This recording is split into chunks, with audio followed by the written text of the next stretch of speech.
আসসালামু আলাইকুম। পোলার চাল এবং খেজুর গুড়ের খিরসা দিয়ে পাটিসাপটা পিঠা এই শীতকে যেন আরও আকর্ষণীয় করে তোলে।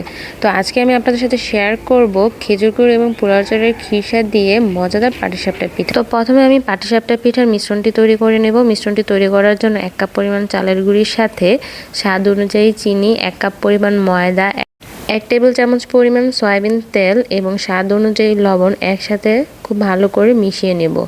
মেশানো হলে অল্প অল্প লিকুইড দুধ দিয়ে একটি মিশ্রণ তৈরি করে নিতে হবে।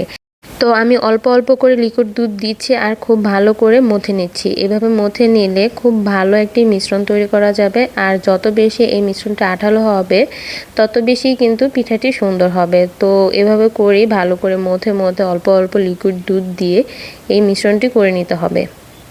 চাইলে কিন্তু আপনারা সম্পূর্ণ মিশ্রণটি লিকুইড দুধ দিয়ে করে নিতে পারেন অথবা সামান্য একটু পানিও অ্যাড করতে পারেন। তো আমি অল্প পানি এবং অল্প লিকুইড দুধ দিয়েই কিন্তু এই মিশ্রণটি করে নিচ্ছি। আর মিশ্রণটি ঠিক এভাবেই করে নিতে হবে, তাহলেই কিন্তু খুব ভালো মিশ্রণটি তৈরি হবে। আর অবশ্যই খেয়াল রাখতে হবে যেন মিশ্রণে কোনো প্রকার লাম্পস না থাকে।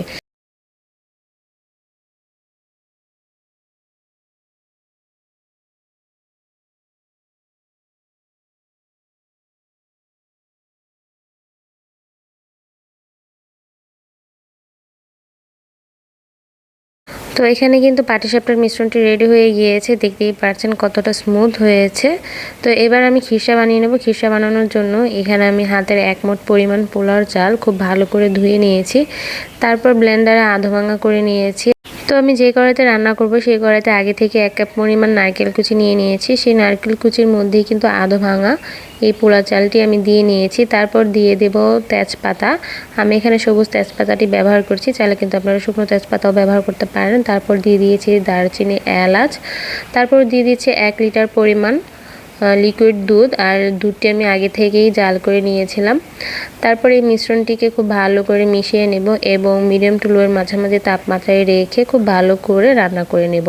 একটু রাজকীয় স্বাদ আনতে এর মধ্যে আমি গুঁড়ো দুধ ব্যবহার করেছি, চাইলে আপনারা ব্যবহার করতেও পারেন, আবার না করলেও চলবে, কিন্তু গুঁড়ো দুধটা দিলে একটু বেশি ভালো লাগে। তো মিডিয়াম তাপমাত্রায় যখন এই পোলার চালটা একদম ফুটে আসবে ওই পর্যায়ে কিন্তু এখানে আমি খেজুর গুড় দিয়ে নেব। আর আমি এখানে যে খেজুর গুড়টি ব্যবহার করছি তা কিন্তু একদমই অথেন্টিক।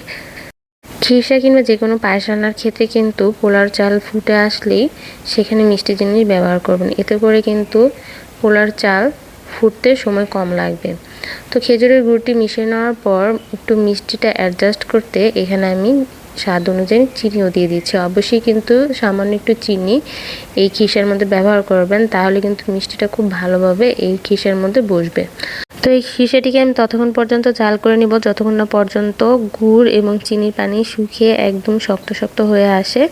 তো দেখতেই পাচ্ছেন অনেকটা শক্ত শক্ত হয়ে এসেছে। এই পর্যায়ে নামিয়ে নিলে কিন্তু আরও অনেকটাই শক্ত হয়ে যাবে। তো আমি খিরসাটিকে ঠান্ডা করার জন্য একটি পাত্রে নামিয়ে নিচ্ছি।